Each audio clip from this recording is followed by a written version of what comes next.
মালয়েশিয়ার আমি যেখানে দাঁড়ায় আছি বর্তমান এই জায়গা সমুদ্র সৈকতের একটা পর্যটন এলাকা। এই জায়গার নাম পান্তাই রামিস।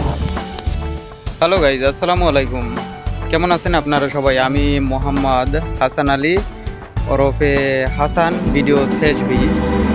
আমি এখন বর্তমানে মালয়েশিয়ার কুয়ালালামপুর থেকে 57 কিলোমিটার দূরে অবস্থিত।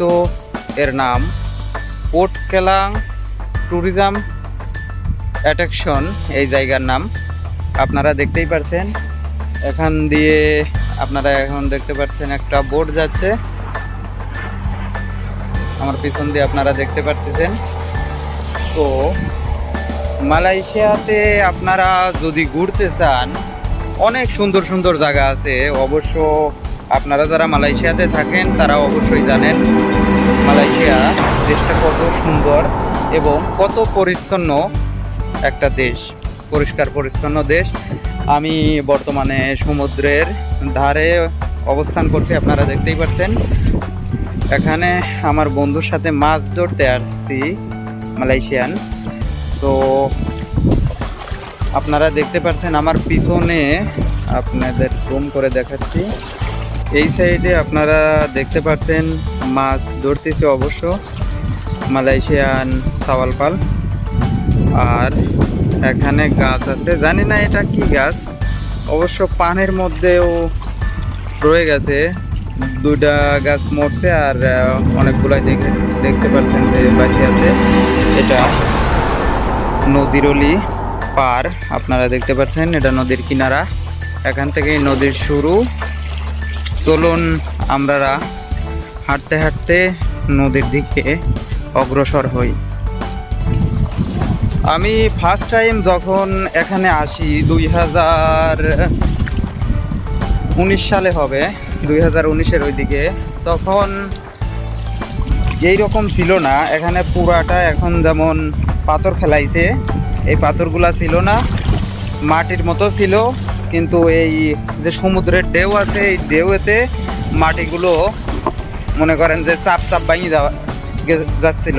এই কারণে আমার মনে হয় এই পাথর দিতে আপনারা দেখতে পাচ্ছেন। আমি যে আঁকি যাচ্ছি বর্তমানে, আমি এই পাথর ফেলাইছে যে মালয়েশিয়ান সরকার থেকে এই পাথর ফেলাইছে, এই পাথরের ফার দিয়ে আমি হাঁটে যাচ্ছি, আপনারা দেখতে পাচ্ছেন। আমি যখন 4-5 বছর আগে আসি এখানে এরকম অবশ্য ছিল না। নতুন এই পাথরগুলা ফেলাইছে মাটি ভাঙনের কারণে। দেখতেই পাচ্ছেন কত জোরে ঢেউ। তো অনেক দিন পর এসে ভালোই লাগতেছে। আর আপনারা যদি অনেক দিন পর এখানে এসে ভালোই লাগতেছে একরকম, আপনারা দেখতে পাচ্ছেন খুব সুন্দর মনোরম পরিবেশ। আর এখানে যখন আগে আসছিলাম এই পাথরগুলা ফেলানো ছিল না। আমি আপনাদের দেখাচ্ছি আমার পায়ের নিচে যে পাথর, আপনারা দেখতে পাচ্ছেন। এই পাথরগুলো অবশ্য দেওয়া ছিল না, এখন পাথরগুলো দিয়েছে, হাঁটায়ও সুবিধা। আর আমি অলরেডি নদীর মাঝখানে আছি, সমুদ্রের মাঝখানে আছি। আপনাদেরকে একটু দেখাই। এই পাশে পুরাটা সমুদ্র, না আছে কোনো দেশ, না আছে কোনো কিছু, দ্বীপ আছে এখানে, আপনারা দেখতে পারবেন। আমি পিছনের ক্যামেরা অন করে আপনাদের দেখাচ্ছি। শুধুমাত্র এই জায়গাটায় একটা দ্বীপ আছে, আর এখানে একটা দ্বীপ, আর অনেক দূরে আপনারা দেখতে পাচ্ছেন ওই জায়গায় দুটো দ্বীপ আছে, ব্যাস এতটুকুই। তারপরে আপনারা দেখতে পাচ্ছেন এখানে সমুদ্র আর সমুদ্র, পানি আর পানি, পানি ছাড়া কিছুই নাই। অলরেডি সব কিছু সাদা, আপনারা বুঝতেই পারতেছেন। আমি অলরেডি আছি এখন সমুদ্রের মাঝখানে। আপনি যদি আমি এখন গুগল ম্যাপে দেখাই, তো গুগল ম্যাপ আইডেন্টিফিকেশন করে দেখাবে আমি সমুদ্রের মাঝখানে আছি। দেখতেই পাচ্ছেন ভেতরে একদম কুয়াশার মতো, মনে করেন সাদা আর সাদা, কোনো কিছুই নাই, না আছে কোনো দেশ, জানি না ওই সাইডে কোন দেশ আছে। তো এই দিকে আসলে মালয়েশিয়ার যে মনে করেন যে দ্বীপ, মালয়েশিয়া তো দ্বীপ রাষ্ট্র আপনারা জানেন, সেই মালয়েশিয়ার চর এই জায়গা। আর আমার পিছনেই ফাঁকা সমুদ্র। তো আপনারা যদি ঘুরতে আসতে চান ঘুরতে আসতে পারেন। আপনারা দেখতে পাচ্ছেন যে নৌকা নিয়ে ইঞ্জিন চালিত যে নৌকাগুলো আছে ওই নৌকা নিয়ে মালয়েশিয়ান যারা নাগরিক মালাইউরা ওই দ্বীপে যাচ্ছে, আপনাদের দেখাচ্ছি।